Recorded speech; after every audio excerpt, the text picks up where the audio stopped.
to start. There we go.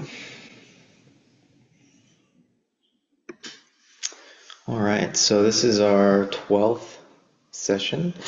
I'm going to just briefly summarize and introduce some main themes from the next 20 pages in the Adams translation. That's page 220 to 240.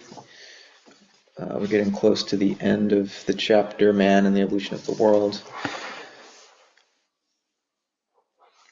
So Steiner describes in these pages the fall of Atlantis to begin with. He talks about the way in which at this period the soul qualities of human beings still had an outsized effect on our physical form, and that the present human form is something like a contraction or a condensation of the way that the human being appeared during the Atlantean times, when we were quite a bit more fluid. One of the more general statements that is important to make when we review Steiner's account of the history of cosmic evolution, which he himself mentions on page 222, his exact quote is, he says, "The laws which at present time underlie the molding and shaping of forms in the kingdoms of nature can certainly not be extended to the more remote ages of the past." So, in other words, what geologists in the 19th century came to call this principle of uniformitarianism, the idea that the laws which operate today in the physical world can be extended indefinitely into the past. And in the 20th century, of course, this is extended into not just the history of the Earth, but the entire universe. And Steiner is challenging this idea, and I think for many materialistically minded scientists, to challenge the idea of uniformitarianism, the idea that there are more or less fixed laws of nature that go back as far as we may want to project them, would be, from their point of view, to reject science, right? But I think, from our point of view, the distinction we would want to make is between a science of metamorphosis and a science of matter, or perhaps, to put it a bit more polemically, a science of idols, imagining that say particles in motion according to fixed laws is the one framework in terms of which all of cosmic history can be understood. Steiner's obviously challenging that view, but saying that we can still have a science, even if it's not a science that's based on fixed laws. It's a science based on mobile laws, perhaps, which is another way of thinking of what metamorphosis is. And he is describing cosmic evolution as a process of metamorphosis, and it requires a deeper participation of our whole being and not just the rearrangement of fixed concepts in order to engage in this type of science. But this is really a major premise of this whole book, is challenging uniformitarianism. So I wanted to note that, as Steiner himself does. So then, moving back into the specifics, Steiner discusses the way in which, during the later part of the Atlantean period, human beings, their astral bodies in particular, became kind of infected or possessed by these Luciferic forces. What should have remained secret knowledge of the initiates began to spread more widely. He discusses the way that mighty and ominous powers of nature were thus let loose as a result of this secret knowledge being spread. Mighty and ominous powers of nature were thus let loose by the deeds of human beings. And as a result of these powers being let loose, Atlantis was destroyed by great storms, and this led to a mass migration. Steiner focuses in particular on the eastward migrations into Europe and Africa and Asia, among those migrating were the what he calls the guardians of the secrets of the oracles. He also discusses at this point not just the Luciferic influence on the astral bodies of human beings, but the harmonic influences, which he connects particularly with the betrayal of the Vulcan, the secrets of the Vulcan oracles, which, as Ahriman does, sort of inhibited our ability to perceive the spiritual world, both while awake and in sleep and death. He also he describes the way in which there were some human beings at this time who became too rigid and died out, and others who remained too plastic and also died out, and that in the post-Atlantean period, the human beings who survived were balanced in just the right way between overly rigidified forms and overly plastic forms.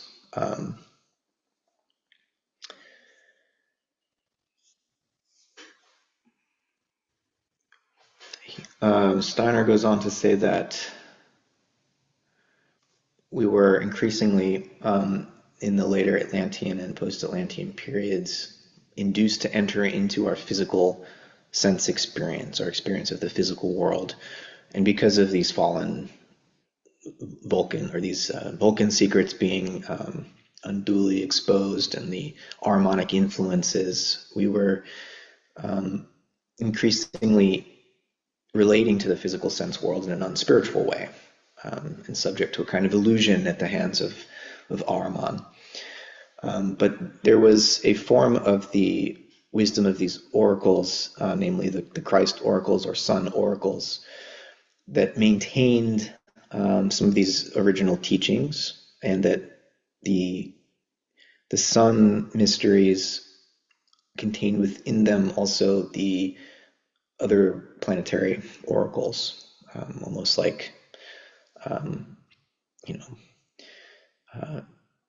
the Sun as this central influence contained the resonant harmonies of the other planets, and so the Christ being the Christ initiates could reproduce the secrets of the other planets.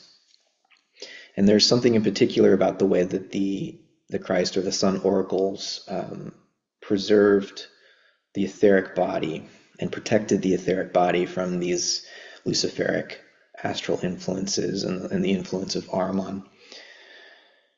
And Steiner describes how these Christ initiates sought out in the beginning of the post-Atlantean period, other human beings who had the smallest gap between the physical and the etheric bodies. You remember in earlier chapters there was this account of how the etheric body was much larger, say, than the physical body, and that this was important to protect human beings at the time from the Luciferic influences. But now, in the post-Atlantean period, the etheric and physical bodies are coming more and more to coincide, and those beings who were furthest along in this process of physical and etheric alignment were chosen by the Christ initiates as being best suited for further evolution. These beings were losing the powerful memory that came when the etheric body was more expanded, and they were developing the beginnings of thought life. Steiner describes how the etheric body was transforming the physical brain into the essential instrument of thought. And he says that at last did man really begin to feel his I within the physical body, and self-consciousness is awakening at this point.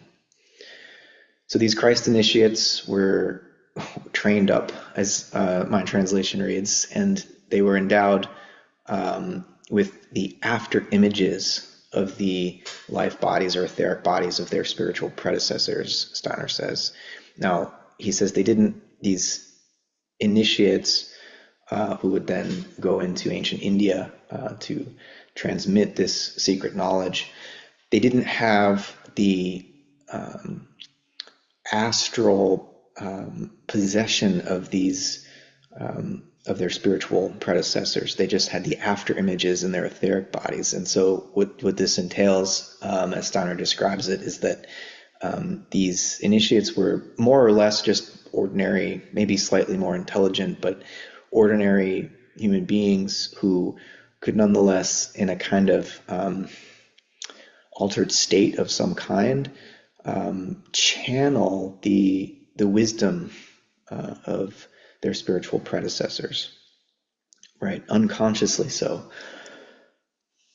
The sublime beings were thus able to speak through them, and they didn't really teach in a didactic way or even through speech to ancient Indians. They were able to just sort of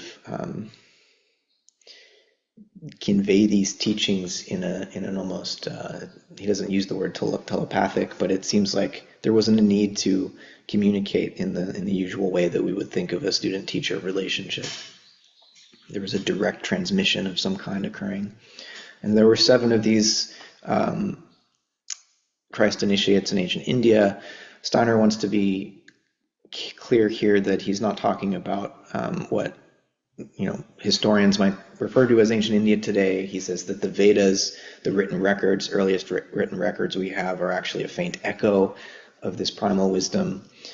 And at this point, though, the sun oracles, the Christ initiates, are teaching, the Christ himself still remains in the background of evolution, Steiner says, and that his initiates could only transmit and translate a vision of the Christ in terms of concepts and ideas, and that the ancient Indian people would hear the reflection of the radiance of this Christ mystery as signs and symbols rather than as clear concepts and ideas. Then he describes a bit about the nature of the second post-Atlantean period, ancient Persia, where this initiate named Zoroaster or Zarathustra brought this essential teaching that the sense world is the physical sense world is not without spirit, and Zarathustra also had this vision of the coming of Christ and prophesized the descent of the sun being into the earth. Then there's the third post-Atlantean period,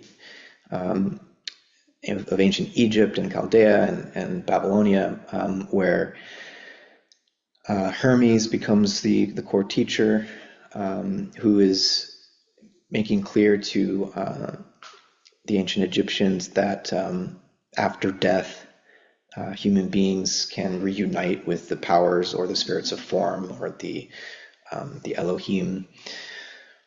And then the fourth post-Atlantean period, the Greco-Latin or Greco-Roman, is closest to our own, and Steiner highlights in particular the role of Greek art in expressing the spiritual and perfected physical form. He talks about how in Greek philosophy, some of the secrets of the initiates began to be expressed directly to people in concepts and ideas as the intellectual soul was maturing. And he mentions also the mystery schools, the mysteries of Eleusis, and Pythagoras in particular is mentioned at this point. And that's where I will break off and invite dialogue.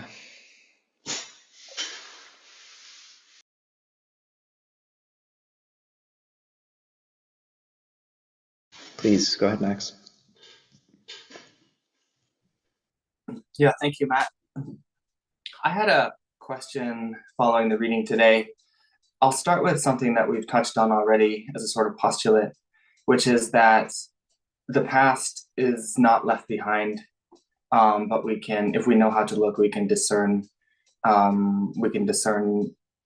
events from the past that are still playing out in the present. So my question is, in the world today, how do these different oracles, like under the aegis of Mercury and Venus and Vulcan and so on, I have some vague intimation of how this appears today for us, but I wonder if anyone can elaborate how that might play.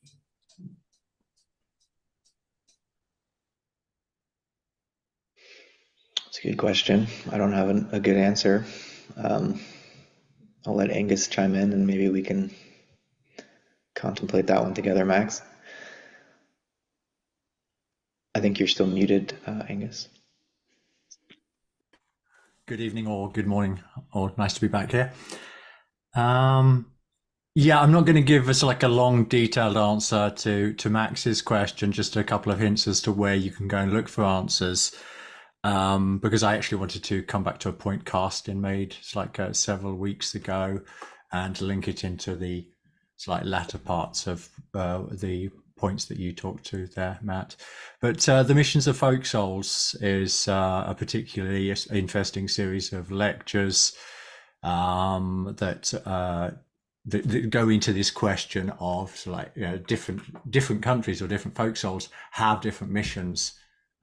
With regards to the whole of the evolution of the planet, and so you can look in there. And for example, being in Sweden, it's the aspect of communication is one of the points that Steiner highlights quite a lot there. So you would intuit it that it has something to do with Mercury, but I'll let people go away and do their own research on that. Yeah, Carsten, I wanted to come all the way back to a point, the question you were ruminating with us all on about 3-4 weeks ago. It's why do we read this stuff, and it's how it can feel so disengaging. And I've been chewing over that question, and I think from a personal perspective, and that's all I can give here, I think the Big Bang Theory is also pretty uninteresting to me. It's only when the Big Bang Theory gets a little bit closer and I can begin to see how it might be somehow informing. That theory is informing. Somehow the way I live my life, or the way life develops, it becomes interesting. And this is the experience for me of reading this chapter again, as we become get closer in time with this whole narrative of from the Saturn all the way through to we're getting close to times where we can actually do some type of research. When he's talking about the ancient Greeks and the Egyptians, and I'm going to come specifically to the Indians in a second, we can begin to feel a closeness, so that some of the concepts that we already have, we can connect to that. And I think one way of describing one of the reasons why I find Steiner is so fascinating is because it connects us with history. It connects me with the history, this feeling. Matt expressed it last week or the time before, with this idea that the I has always been there. And when we live ourselves into this previous times, we begin to feel a sense of actual belonging, or at least that's one of the ways that I experience it. And so it's no longer something distant in the past that has little or nothing to do with my modern life. No, it's this idea that Steiner mentions many times in many of his lectures. It's we were alive in those periods. Obviously, you have to believe in reincarnation to believe that type of thing. But it's perhaps I was an ancient Greek. Perhaps I was an ancient Egyptian. I don't have any conscious memory of it, but I was there. And in that sense, history becomes a lot more personal. So I become more interested in history as a process itself. And actually, just this week has served up it's a little present for me on that front. I happened to take a copy of the Bhagavad Gita away with me. I was away last week, and I was reading the first 3 chapters there, which is basically about karma yoga and the true self, the Atman. But at the same time, I was also preparing for a course that I do here in Sweden, which was about chapter 9 of the Philosophy of Freedom, which is about moral intuition. And one of the astounding things that you find is, it's like if you look at those first 3 chapters of the Bhagavad Gita, you're coming across more or less identical concepts of what moral intuition is, what the Atman is, what Dharma is, and all of these concepts, they can be directly translated to what we're reading from a book written in 1894 by Steiner. And part of what grows out of that is these truths that were true. It's like with regards to the Christ mysteries or the Sun mysteries, where they had subconscious recollections of, and that they were then transmitted, as you correctly said, Matt. So like they weren't written down until the 3rd cultural epoch, but we can still feel their truths coming through now. So that, for example, if you look up as like the impact that the Bhagavad Gita and the Vedas had on German philosophers and German literature, thinking particularly about Heine and Herder and Schopenhauer then on Nietzsche, these ideas are clear, and it's like these ancient truths.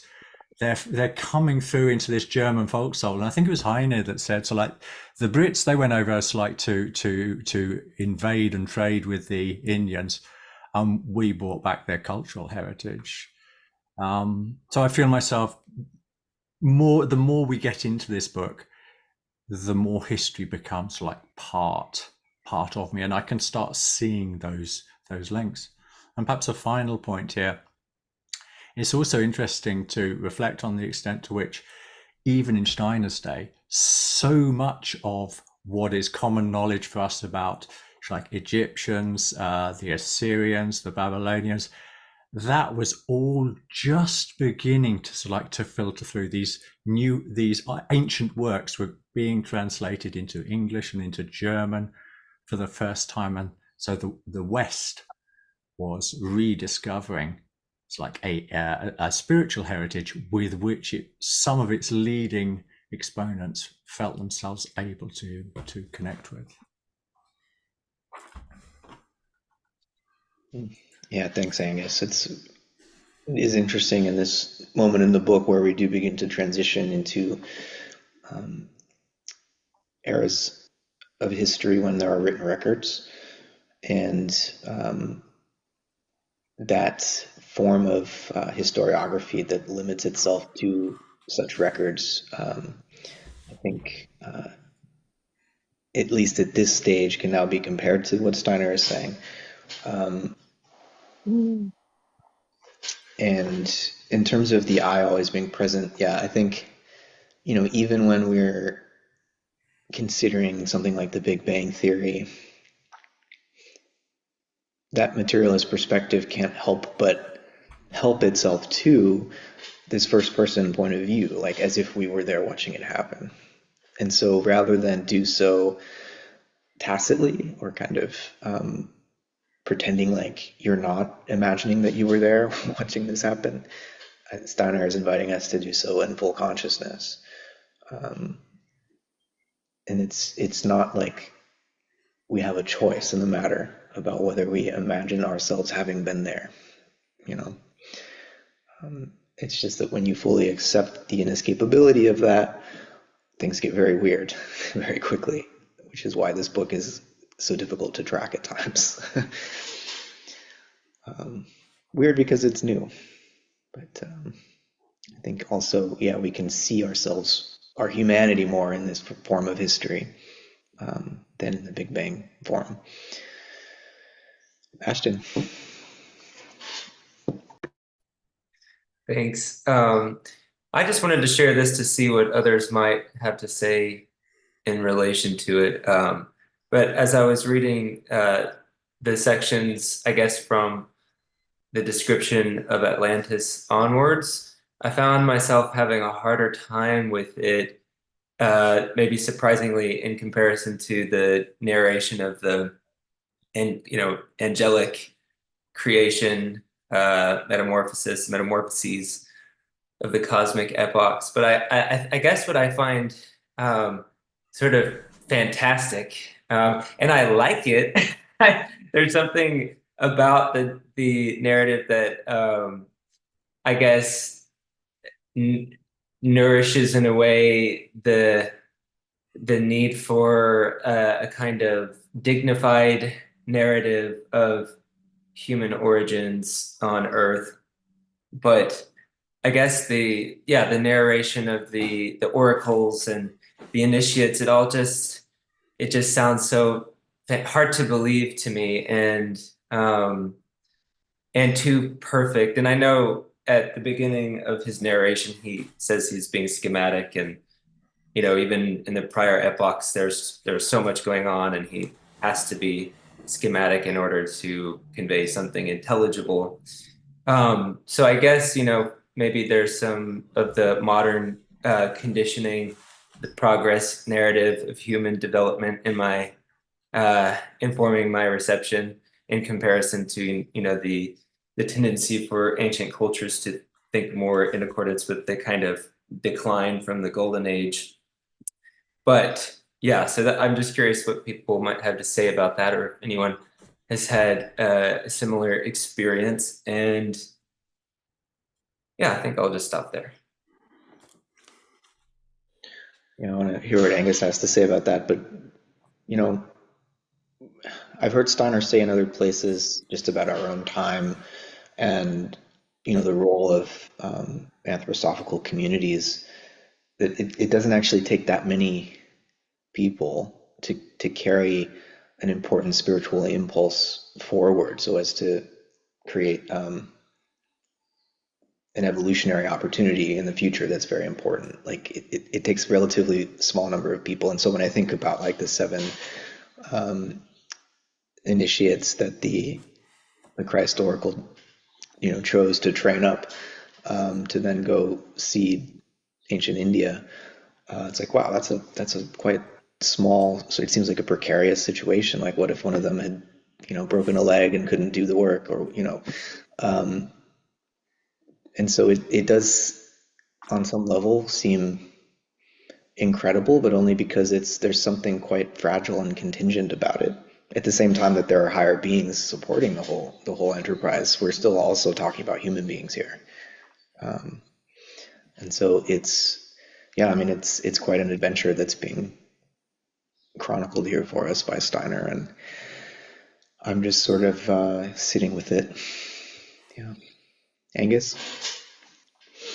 Yeah, I think it's lovely, isn't it, Ashton? So like we moving like almost in opposite directions. Like I feel I'm coming to the more real, and you feel it's becoming more fantastical. And this is the richness of working in a group, sharing each other's different experiences for it. So I better give a little bit of evidence why I think it's becoming more real. For me, so we can turn straight to the Bible, and we can look at this curious figure called Melchizedek. Who is he? He's a person. He exists in the Bible. He only makes a brief appearance. Like, he's the one that initiates Abraham, and he's the one telling him the promise. So when we dig into this story, and what's the name of that excellent author who I love reading about when it comes to Bible stuff, and Emil Bock. If you look at his work, he did a book specifically on Moses. If you look at who Melchizedek is in relation to Abraham, in relation to Moses, then what initially seems fantastical from a certain perspective, it's like bang, bang, bang.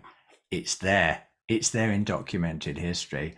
And once these ideas that he's seeding in us, and seeding is really a key word here, is once we've been given a pattern to look out for, a pattern which perhaps just didn't exist for us before, we might sort of like that seed It's like when it stumbles across something in the Bhagavad Gita or the Bible, or it's like in the Egyptian Book of the Dead, or wherever you are in history, it's like, oh wow, yeah, I can see a direct correlation between that concept there and what I'm reading in documented history. And this is like one of the main reasons that I feel history really is like becomes something deeply personal once you begin to assimilate some of these concepts that he's feeding us with here. So thanks for sharing that, Ashton.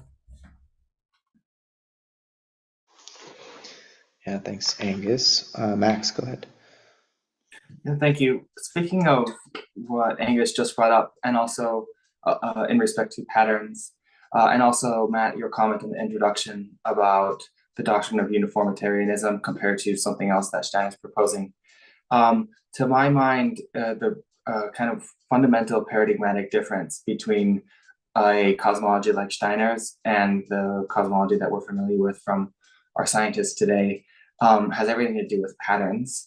And the assumption of uniformitarianism is kind of it satisfies Occam's razor from a certain perspective, and that's a perspective of if we model our sense of how nature works according to how the mechanisms that we create appear to operate for us.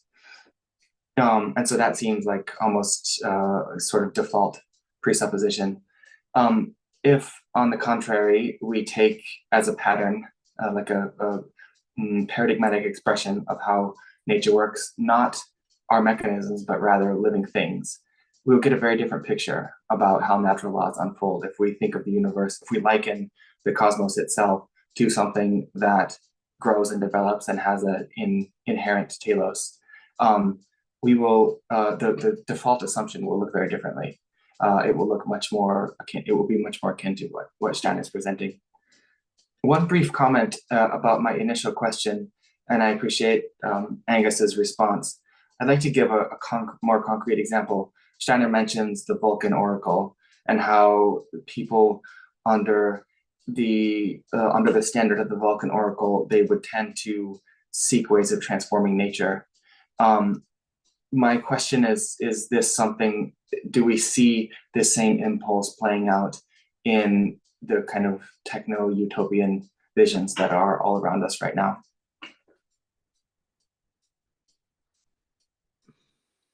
Yeah, I definitely felt that correspondence and what led to the fall of Atlantis and what's going on in our own our techno-scientific civilization today. And in regard to uniformitarianism, I was to really bring home the point. If we were to look at, let's say, no one had ever seen a caterpillar, all we saw were butterflies. What method would be required in studying the form of the butterfly to uncover the fact that it had once been a caterpillar? It's not a straightforward problem to resolve, right? I think it goes even further than that, Matt. Suppose that we had only seen specimens of butterflies. How do you work your way back to a living caterpillar from a specimen of a butterfly? Right. It requires a form of participatory, imaginative engagement with the inner life and not just the external form, something like that. But you still have to have some experience of living things to be able to even imagine, like imaginatively imbue this corpse of something that was once living with that, pulse of life, to then allow it, like to then imbue it with the possibility for imminent causation and the ability to transform itself from inside. And unless you're willing to look around at other, do this thing that Steiner is always doing, which is drawing almost analogical reasoning, like drawing from one experience to shed light on the other and vice versa. Unless you're willing to do that, I don't even think it's feasible. Mm-hmm. Lorenzo, please. Hello, everybody. Yeah, I just had a question for everybody regarding this part of the narration where it gets into history and it gets, so to speak, more contingent, and it connects history as we know it with the cosmogony of the first part. Is any of you familiar with the narrations that occur in theosophy and mainly in the works of Madame Blavatsky regarding the origins of the world? Because I do not, I mean, I have a very vague understanding of that, and of course I see that there are many similarities, and of course I also know that Steiner was a theosophist before separating from the movement. So I wanted to ask, apart from, let's say, connecting the more abstract cosmogony with today's world and the history that we know, has anybody of you read Madame Blavatsky, and do you notice some correspondences? Is he integrating not just history and the abstract cosmogony, but also the narration or part of the narration of world history made by Madame Blavatsky?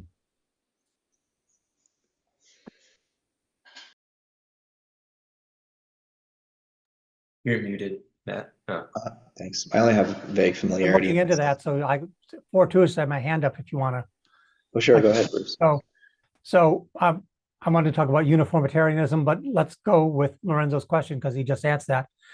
So I've had that concern for many years. What were the sources of Steiner's occult science? And so first of all, we know he's speaking to Theosophists. He's a member of the he's the head of the German section of the Theosophical Society.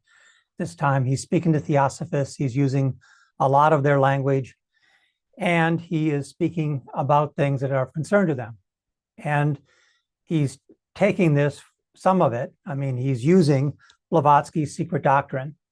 There's a letter in Correspondence and Documents where he writes to Marie Steiner, and he says, while he's writing Occult Science, I have the secret doctrine open constantly in front of me.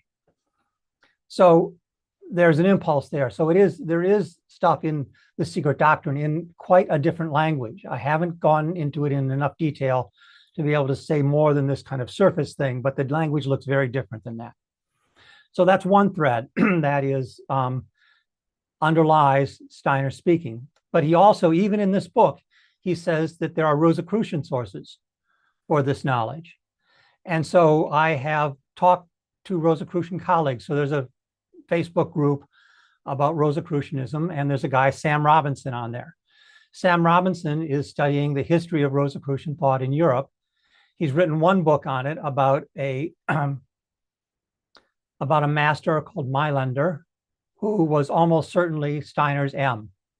And I don't know if you know the history of Steiner's early development as a student and seer, and he speaks about this master M. And Mailander was known as M to many of his people. And there's lots of other evidence that Mailander was Steiner's M. And so I asked this group about the Rosicrucian history of it. Sam is writing a second book, and we're all waiting for it. He says he has uncovered Steiner's sources, Rosicrucian sources, and he's told some people. He wasn't willing to tell me in the last week because he says he's revealed too much already and the book is getting close to be done, but he says he knows the sources. So he's living in Europe. He is visiting the people who are the inheritors of these Rosicrucian traditions. And so apparently there are Rosicrucian sources for some of the things that he's saying here. None of this is to say that Steiner didn't have his own experiences of it, but it puts it in a slightly different light than just saying he went out there and he made up all this stuff where he had no basis for it. There are basis for it in Rosicrucianism and in Theosophy.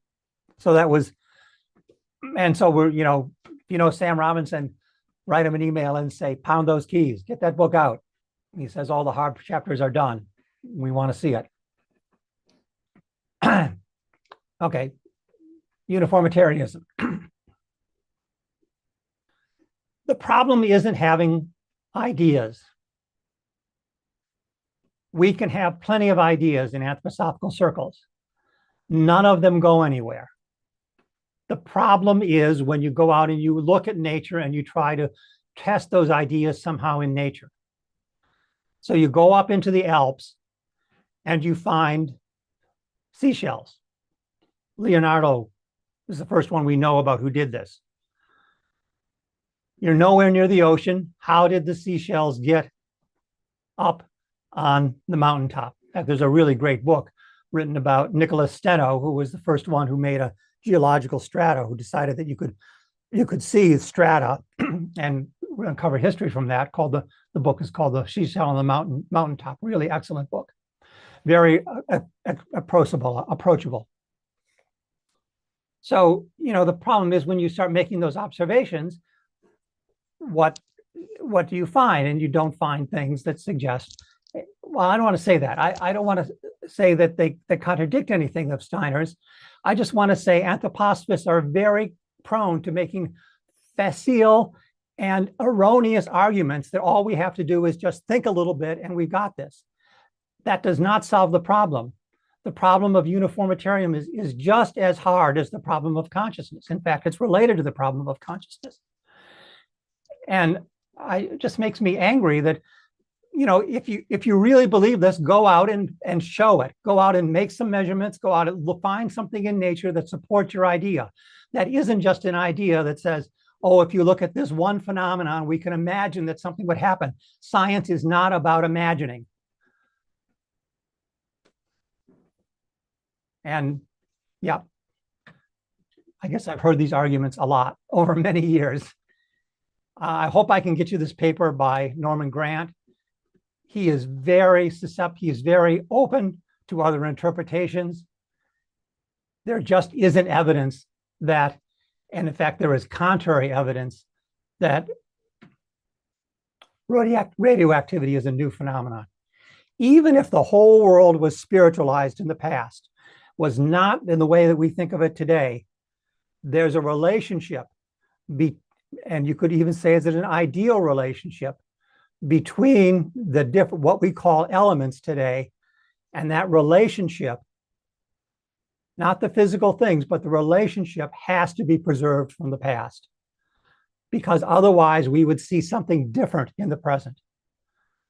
That's a very short, non-technical summary of what Norman's going to say in much clearer ways than I do. So, yeah, there's a lot of work to be done, I think, to understand what Steiner means by the past and how he envisions it and how he envisions the human being in the past. And that work has to be both physical work and mental consciousness work, changing our own state of consciousness. Thank you. Thanks, Bruce. I do definitely look forward to reading Grant's paper, so do send that along and I'll share it on the Substack. And there's so much to say about this topic, and I appreciate your concern that claims not be made without evidence. Obviously, science is not a fairy tale, and it's important that this relational dimension that you're talking about be respected. It's for me of great metaphysical importance that there be a consistency in the relational texture of phenomena throughout time. And I think uniformitarianism originally, it was tied to a conception of history and the history of change on the earth as being gradual, and we know that's not true. There are major catastrophes in terms of biological evolution. There's punctuated equilibria and all these things that challenge the original notion of a smooth, gradual series of transitions. And while the history of the Earth, 4 or 5 billion years, according to contemporary science, is only about a third of the history of the universe, more and more astrophysicists and physical cosmologists are acknowledging that, oh, actually there is some evidence that laws and so-called physical constants have changed over the course of the history of the universe. Now, all those proposals would be in conflict to some degree with the Big Bang model, which is rewinding the current constants and laws back to the point where they break down at the singularity. So we're talking about much vaster periods of time than just the history of the Earth. But yeah, anyways, very long conversation. We could have a whole hour just on that and barely scratch the surface. But yeah, thanks for raising these issues. Angus, please. Thanks, Bruce, for adding that about Myland and that whole story, which is a huge part of the story as well. I wanted to add another dimension. So this wasn't the point I was going to make. So I'm going to make this is a quick point before I come back to your question, Matt. But one of the Steiner does actually talk specifically to the origins of occult science or esoteric science, and basically his source of inspiration, according to him, his chief source of information was Ernst Haeckel's Kunstformen der Natur, so which means so like art forms in nature. So he was deeply impressed by Haeckel's work, his study of embryology and like art forms in nature. And he describes how he offered up the scientific understanding of the evolution of life up to the Christ being and being inspired with this. So that's how he actually describes it himself. That doesn't by any means like discard like secret doctrine. Blavatsky is involved and Mailander and perhaps lots of other people. But this is what Steiner himself says about the origins of esoteric science in 1909. Okay, so I thought I'd add that. Back to your question, Matt, about so like Atlantis and disasters and that type of thing. How can I need to give a little bit of a background to why I'm mentioning a lecture from 182, lecture 6 or 7. Lecture 6 or 7. I'll give more details in a second. So back in 1994, I read The Philosophy of Freedom for the first time. It was the first time I'd ever read anything by Steiner. And I thought this was interesting, and I understood about that much, but it was interesting. And then I read a lecture. There were only 2 books in the library. There was The Philosophy of Freedom. This was at Plymouth University Library. And the other one was actually a single lecture called How does the angel work in the astral body of man? And I read that, and standing on the quad at Plymouth University, I remember saying to myself, I don't think I'll ever read Steiner again. Now, my particular destiny had something very different installed, and within 6 months, I was knee deep in a library, in a Steiner library in Finland. But that's a whole new story. Anyway, why is this so pertinent to this Atlantis? So what Steiner talks about is that the angels, they have 3 main tasks for humanity in the period we're living in.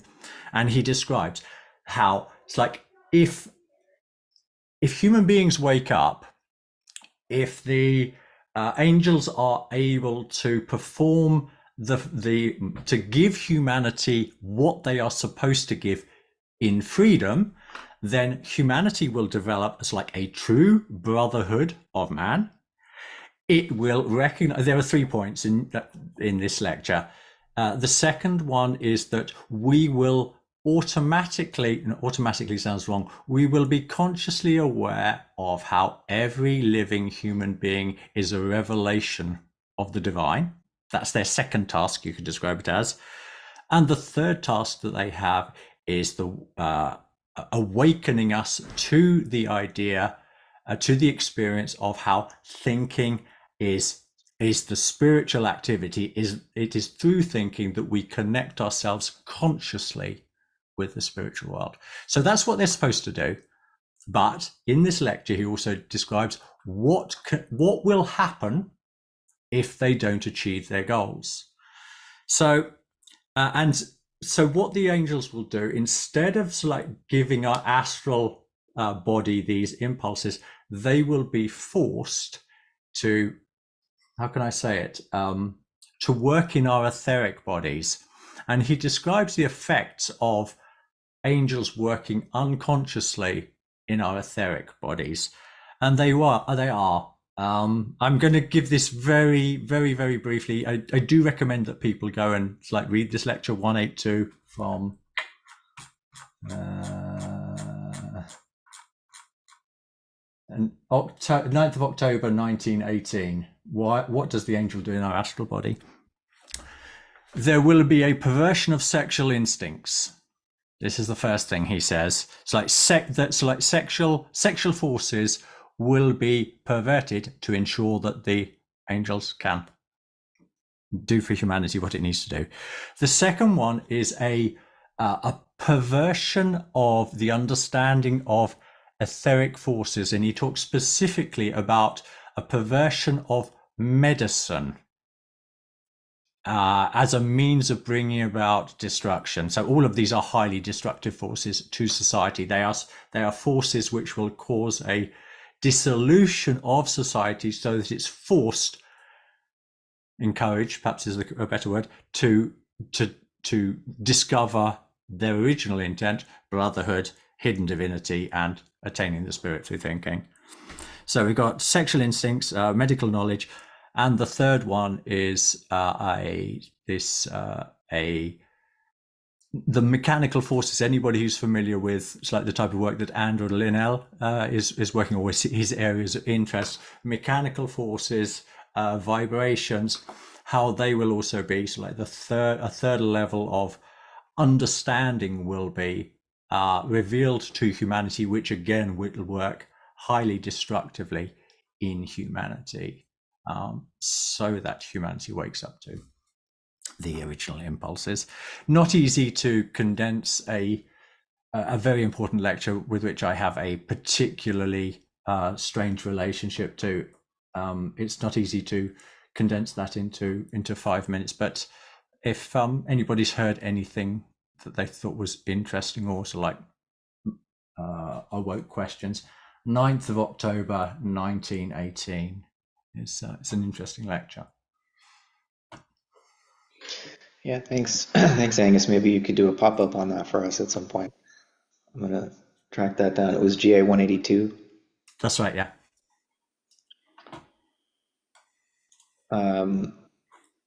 James, please, I see your hand.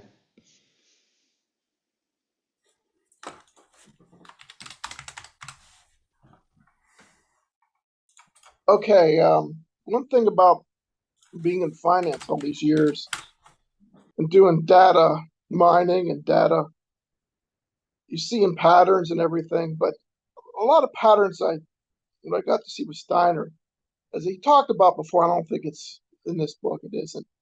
It's about what was the role of alcohol for humanity. And I believe he said it was talking about it brings humanity into its body more, and that's what the role was. And then basically, we're always talking about experiencing, and that's one thing we can look at is how we experience when we drink.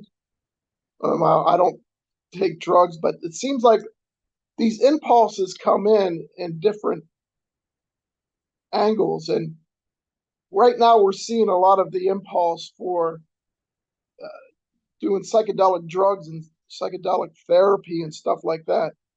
And it seems like humanity wants to take this impulse to go now back into a spiritual world and doing these. And we're looking for evidence and everything. I think that we have to look at so many different areas and levels of evidence of what he's talking about, but keeping in mind that, we just can't take this as gospel.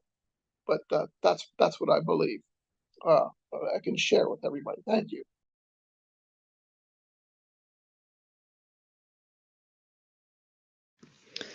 Yeah, thanks, James.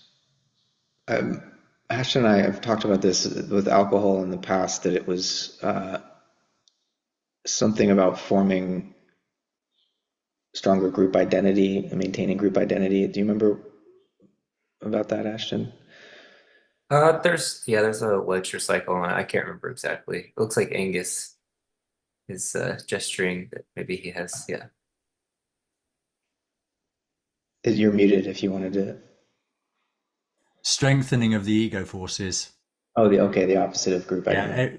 Yeah, exactly. It's the whole Colchis thing, Black Sea, east coast of the Black Sea, the cult of the vine. This is all intimately related with cultivation of strengthening of ego forces. The idea being that it was deeply beneficial for humanity for a while, but once you are once your ego forces can actually become too strong, so that you actually lose yourself. Liquid courage. Yeah. Max, please. Yeah, just to pick up on Angus's last comment, it's strange to hear that. I've read that in Steiner multiple times, but it seems like a paradoxical statement. I think like everybody's first experience of being inebriated is actually you lose the coherence of your ego when you start to do things that otherwise you would restrain yourself from doing. I think that's like a pretty safe generalization about alcohol, so it's surprising to read that. I wanted to just return, I think we're running down, no, we have a little bit of time, to Bruce's comment. He was, to some extent, upbraiding us for maybe playing fast and loose with evidence. And I think that's a great point, and we can probably all agree about that. But I think we can also all agree that there's no reason that science, as we ordinarily, as it's developed over the last several centuries, there's no reason that science should have the last word on any of these things. One of the reasons is just because, by the very definition of the discipline of science, it's never going to give us a complete picture of nature, let alone ourselves. And so, I mean, it's a task of threading the needle between maintaining a fidelity to evidence, but also not imagining that all phenomena can simply be reduced to what is, what can be researched in terms of, by the terms and methods of materialist science. And of course, we can talk more about this, but I think it's something that has come up before and will probably come up again in the future.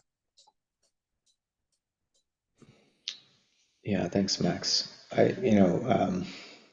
Erica shared some quotes from Rupert Sheldrake's book, Science Set Free, and he discusses, among other things, the changing speed of light. And as some of you may know, Einstein postulates that the speed of light is a constant in a vacuum. When empirically, when the speed of light is measured, it's never the same. And it seems that even in controlled conditions, when it's measured through the same medium or as close to a vacuum as possible, over the course of the last 100 years or so, the speed seems to have altered. And so there's this gap in the relativistic conception of light coming out of Einstein's theory between the facts, empirically observed and measured, and the theory, the postulate of the speed of light as a constant. When Einstein gets rid of the idea of rigid rulers because space-time can be warped by intervening masses, he needs a new ruler, and that becomes the fixed speed of light. But again, if science is supposed to be empirical, that's not an empirical claim at all, right? So we do have to be careful with our evidence, and it's not a problem to make postulates, and Einstein was clear that he was postulating this. But I think as science moves from the new paradigm being introduced and transforming the discipline of physics itself into the popular culture, there's a shift into a kind of mythology, and scientific mythology needs to be treated as such, rather than understood as grounded in careful observation and evidence.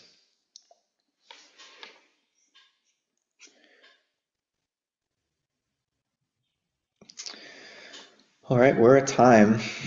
So many little avenues we could have gone down and explored in more depth. if there's a topic that came up that any of you are interested in doing a pop-up about, please do reach out. We'd love to host that.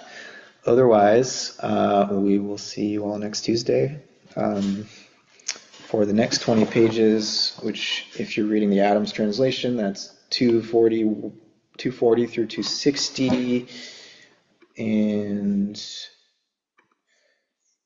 Ashton, do you have the paragraph numbers handy? I can find that if not. No. Okay, so session 13 will be chapter 4, Jeff, did you? 106 through chapter 5, paragraph 8. Yep. Get that? Thank you. Great. All right, thanks everyone. See you next week. Thank you. Thank you. Bye.